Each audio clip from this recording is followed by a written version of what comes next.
राजा अम्बरीश शुनशेप को लेकर दोपहर में पुष्कर तीर्थ में आए। वहां शुनशेप ने अपने मामा विश्वामित्र को देखा और दीनतापूर्वक उनकी गोद में गिर गया। उसने कहा कि उसके माता पिता और भाई बंधु कोई नहीं है, इसलिए मुनि धर्म के अनुसार उसकी रक्षा करे। शुनशेप ने विश्वामित्र से विनती की कि वह उसे इस विपत्ति से बचाए, ताकि राजा अम्बरीश का यज्ञ सफल हो और वह स्वयं दीर्घायु होकर स्वर्ग जा सके। शुनशेप की यह बात सुनकर विश्वामित्र ने उसे सांत्वना दी और अपने पुत्रों से कहा कि अब अपने जीवन को त्याग कर इस मुनिकुमार की रक्षा करने का समय आ गया है। उन्होंने कहा कि वे सब पुण्यात्मा और धर्मप्रायण हैं, अतः राजा के यज्ञ में पशु बनकर अग्निदेव को तृप्ति प्रदान करे।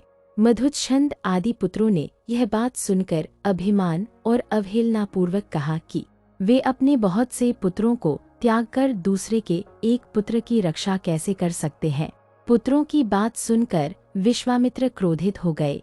उन्होंने शाप दिया कि उनकी आज्ञा का उल्लंघन करने के कारण वे सब वशिष्ठ के पुत्रों की तरह मुष्टिक जाति में जन्म लेकर 1000 साल तक धरती पर रहेंगे। अपने पुत्रों को शाप देने के बाद विश्वामित्र ने दुखी शुनशेप की रक्षा की। उन्होंने उसे बताया कि जब राजा अम्बरीश के यज्ञ में उसे बांधा जाए तो वह इंद्र और विष्णु की स्तुति करके इन 2 दिव्य गाथाओं का पाठ करे।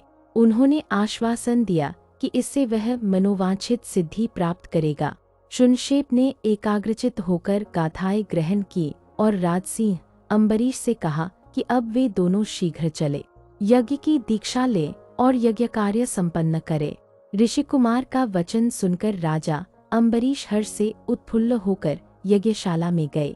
उन्होंने शुनशेप को कुश के पवित्र पाश से बांधकर पशु के लक्षणों से संपन्न कर दिया और यज्ञ पशु को लाल वस्त्र पहनाकर यूप में बांध दिया। बंधे हुए मुनिपुत्र शुनशेप ने उत्तम वाणी द्वारा इंद्र और उपेंद्र दोनों देवताओं की यथावत स्तुति की।